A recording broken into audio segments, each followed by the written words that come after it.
So when we use the term multidisciplinary assessment in lung cancer, what usually comes to mind is multidisciplinary assessment of patient with stage 3 disease, where it is important for us to get a surgical opinion, radiation oncology opinion.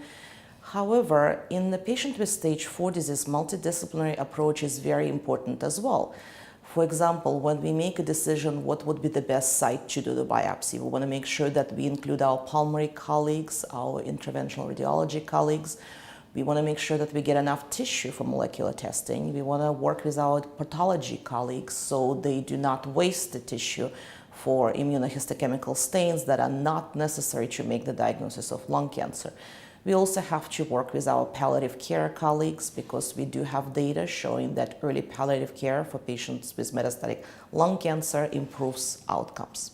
In my institution, we have tumor boards. We have lung tumor board where we talk about cases where multidisciplinary input is necessary. We also have a molecular tumor board where one can present a patient with rare molecular abnormalities to get a support from basic scientists and clinicians who may be more familiar with that rare molecular abnormalities that other providers might be.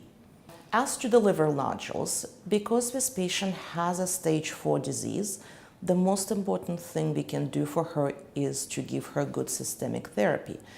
One can consider local treatment of the liver nodules, and we have pretty much two modalities. We can do ablation or we can do stereotactic radiation. There is more and more literature emerging in using consolidative radiation therapy for oligometastatic disease, showing that that improves progression-free survival. This patient will qualify as having oligometastatic disease. In the trials looking at addition of radiation for those patients, oligometastatic disease was described as 3 or less metastatic sites. So this patient has 2 sites of metastasis. So after completion of platinum-based doublet, I think it is reasonable to consider consolidative radiation to their sites of metastasis for this patient.